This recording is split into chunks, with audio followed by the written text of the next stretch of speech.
is Timothy A. Barber. I'm the Executive Director of the Black Archives History and Research Foundation of South Florida Historic Lyric Theater.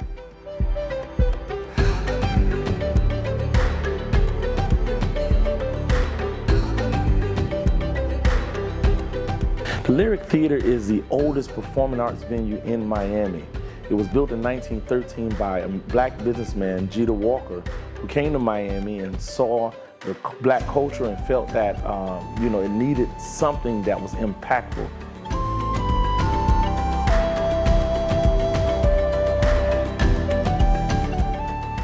You can see many things, and one of those things is here at the Black Archives Historic Lyric Theater, an exhibit that we entitled If These Streets Could Talk, which is a historic overview of Black Miami and the history of Black Miami.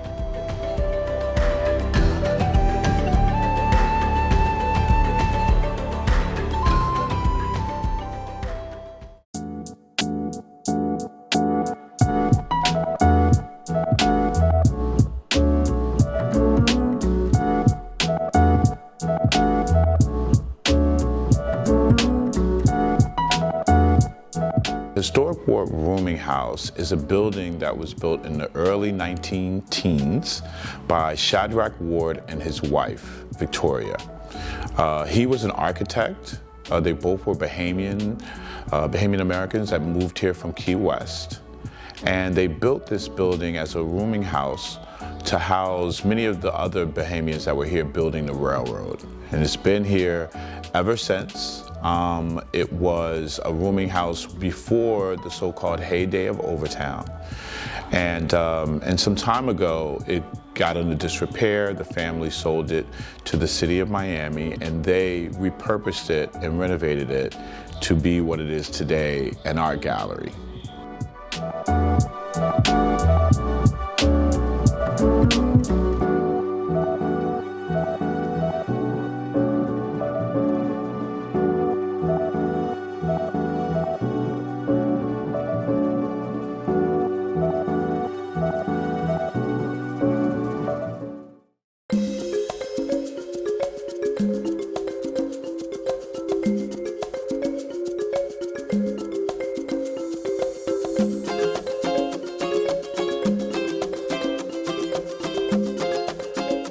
Futurama 1637, which is a beautiful building with 12 art studios. The artists are in the studios, they lease the studios, and that's their working place. And then in addition to that, what I do as my job is I also rent the walls to local artists who do not have the budget to go into a gallery. And we take them under a wing and then they fly.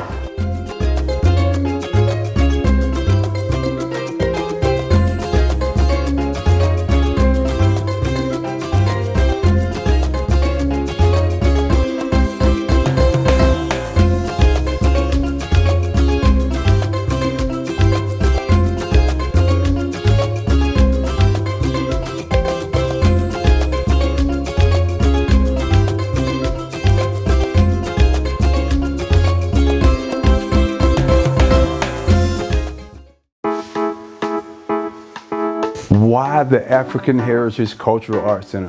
Why not Liberty City? Art in Black, if we're going art in Black, diversity in color, I just felt like we should bring it into an area like this where we can show the people, like, we're trying to be inclusive. We're not trying to be exclusive, we're just trying to be inclusive. And I said, hey, Liberty City is just as good a place as any. Our tagline for Layout Noir is diversity in color, art of time. So we were really just trying to grab some artists who were really just coming out and doing work in mediums that was reflective of what was going on in today's society, where there was climate change, social injustice, racial injustice.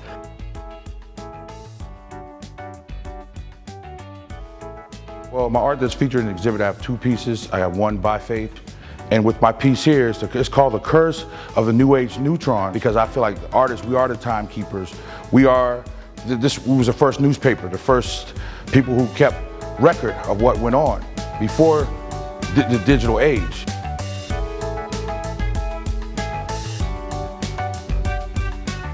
So part of the pieces you'll see here is the chandelier. That's made up of fence from Robben Island, where Nelson Mandela was incarcerated.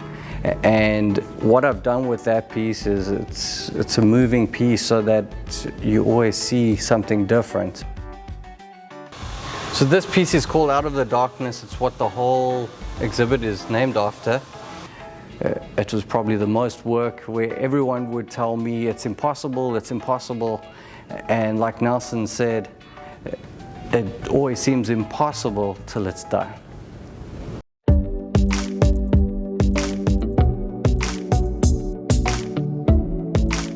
My name is Sandy Dorsonville. I'm the manager of the Little Haiti Cultural Complex. The mission of the Little Haiti Cultural Complex is to promote Afro-Caribbean art and culture throughout the state of Florida and specifically in the city of Miami.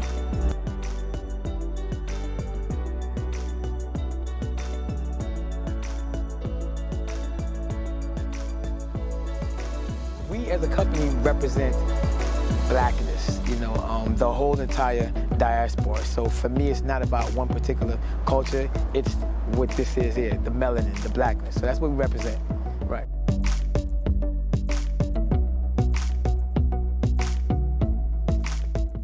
Art of Black, be there.